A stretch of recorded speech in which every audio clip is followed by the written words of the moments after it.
करतो, त्यांच्या विचारांना अभिवादन करतो. आजच्या या जयंती निमित्त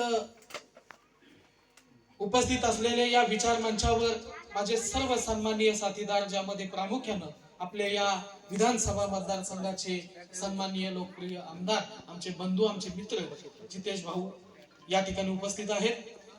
या ठिकाणी आज आमची पहिलीच भेट सन्माननीय माजी आमदार गंगारामजी यांच्या सोबत आज भेट झाली. तेही या निमित्ताने या ठिकाणी उपस्थित आहेत. आमच्या पक्षाचे अध्यक्ष मालोजी भाऊ वाघमारे आणि या ठिकाणी कैलासजी, बीआरएस पक्षाचे कैलासजी या ठिकाणी उपस्थित आहेत.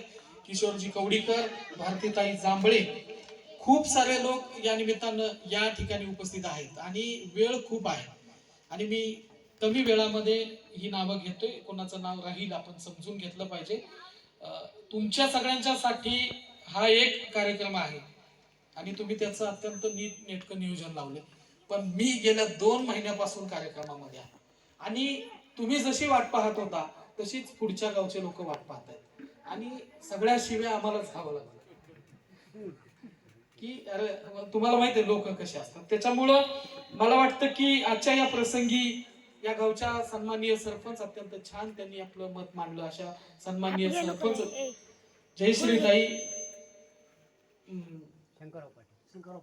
शंकररावजी पाटील, ताराकत पाटील, किशोरजी कवडीकर, मारुती आमचे संजय बोतीकर, कैलासजी यसगे, व्यंकटराव शिंदे, सदाशिवजी कुर्डीकर, शंकरजी कुर्डीकर, प्रीतम गवाले, निवृत्ती कांबळे, सूर्यवंशी साहेब, नितीन कुडकेकर, साईराम निदाने, मधुकर पाटील, विजय पाटील, उमाकांत पाटील, हनुमंत बोईनवार आणि माजी सभापती साहेबांचं नाव मी घेतलं, त्यांचं एक नाव या निमित्तानं आहे. आणि सगळी जयंतीचं उत्सवाचं हे मंडळ ज्यांनी अत्यंत छान अशा या उत्सवाचं नियोजन केलं ते सगळं जयंती समिती आणि सगळे माझे सहकारी, अक्षय बोया, आमचे अमोलजी साठे, सगळी लोक अत्यंत महत्वाची लोक या निमित्तानं माझ्या सोबत, माझ्या भालेरावजी या निमित्तानं आहेत. सगळीच लोक या ठिकाणी महत्वाचे आणि माता भगिनी आणि समाज बांधव.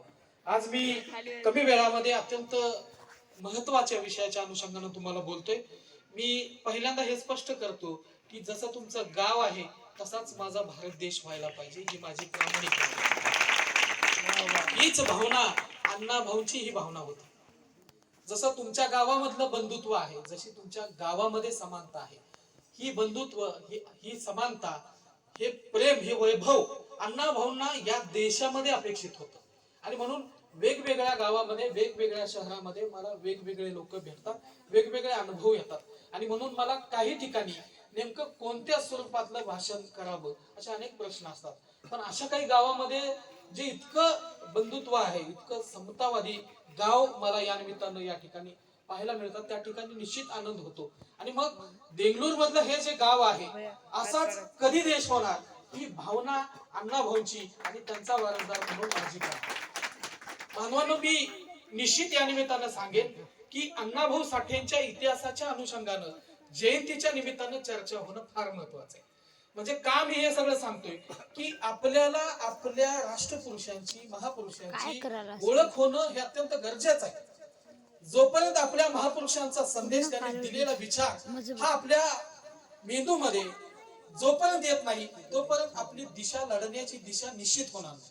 आणि म्हणून माझ्या जातीचे अण्णाभाऊ साठे किंवा सगळे लोक मानतायत म्हणून मानणारे अण्णाभाऊ साठे यापेक्षा मी वाचलेले अण्णाभाऊ साठे ही खरी जयंती असू शकते असं मला या निमित्तानं वाटतं. कारण मी बघितलं की अण्णाभाऊंनी काही साहित्य असं कुणाच्या जातीचा उद्धार करण्यासाठी, कुठल्या धर्माचा उद्धार करण्यासाठी अण्णाभाऊंनी साहित्य लिहिलंच नाही. अण्णाभाऊंनी काय लिहिलं? ज्या लोकांना अण्णाभाऊंनी पाहिलं, ज्या लोकांना अण्णाभाऊंनी बघितले, ज्या लोकांशी अण्णाभाऊ भेटले, बोलले, ज्यांच्या सोबत चर्चा केल्या आणि अण्णाभाऊंना वाटलं की अरे हा माणूस या देशाच्या मातीसाठी, या देशासाठी, या देशातल्या संस्कृतीसाठी, या देशाच्या विकासासाठी लढणारा हा माणूस आहे, स्वाभिमानी माणूस आहे आणि अत्यंत प्रामाणिक माणूस आहे. अशाच लोकांचं साहित्य अण्णाभाऊंनी त्यांच्या लेखणीच्या माध्यमातून जगाच्या समोर मांडलं. हे अण्णाभाऊ साठे तुम्ही वाचणं गरजेचं आहे. जयंतीच्या निमित्तानं एक दिवस अण्णाभाऊचा विचार सांगण्यानं अण्णाभाऊंच्या आझादीचं आंदोलन पूर्ण होऊ शकत नाही.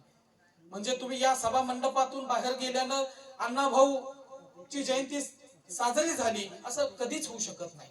अण्णाभाऊ हा विचार या देशामध्ये सातत्यानं आपल्याला पुढे घेऊन जाणं खूप गरजेचं आहे. कारण हे अण्णाभाऊ साठी भलेही वाटेगावच्या त्या निवडुंगाच्या आड त्या काटेरी वनस्पतीमध्ये जरी जन्माला आले असले तरी अण्णाभाऊंनी या विषमतेच्या, जातीवादाच्या, धर्माच्या, जाती अत्याचाराच्या काट्याचा कधीच नायनाट केला आणि वयाच्या 9व्या वर्षी जातीवादी मास्तरचं डोकं फोडून शिक्षण न नाकारणाऱ्या शिक्षणाला स्वतःवर जगाच्या अनेक विद्यापीठांमध्ये पीएचडी करायला भाग पाडलं. ते अण्णाभाऊ साठे डोळ्यासमोर ठेवून, जसं आमदार साहेबांनी सांगितलं की आपल्याला शिक्षणाच्या अनुषंगाने प्रयत्नशील असलं पाहिजे. म्हणजे अनेक लोक मी पाहिले की परिस्थितीला घाबरून, परिस्थितीचा विचार करून स्वतःला किंवा स्वतःच्या मुलाला शिक्षणाच्या या सगळ्या दिशेनं जाऊ देत नाहीत. अनेक मुलांना अडवलं जातं, जाऊ दे, शिकून काही मोठा कलेक्टर होणार आहेस या शब्दामध्ये बाप मुलाची हेटाळणी करतो आणि त्याला शिक्षणाच्या त्या रस्त्यापासून, त्या दिशेपासून बाजूला ओढतो. पण आपल्याला जयंती निमित्त पहिल्यांदा अण्णाभाऊ साठेंना डोळ्यासमोर ठेवलं पाहिजे. कारण हा नीच जातीचा माणूस म्हणून, खालच्या जातीचा माणूस म्हणून अण्णाभाऊंना दरवाजाच्या बाहेर बसवून शिक्षण घेण्याची वेळ आली आणि अण्णाभाऊलाही खपलं नाही, म्हणून अण्णाभाऊंनी शाळा सोडली. पण 1 ऑगस्टचा अण्णाभाऊंचा जन्म आणि अण्णाभाऊंचा रशियाचा प्रवास हे तुम्ही पुस्तकामध्ये गुगलवर सर्च करून वाचू शकता. पण अण्णाभाऊ नीटनेटक्या पद्धतीने समजून घेण्यासाठी तुम्हाला तुमच्या खिशातून पैसे घालून वाचावं लागतील. ज्या महिलेला, ज्या ज्येष्ठांना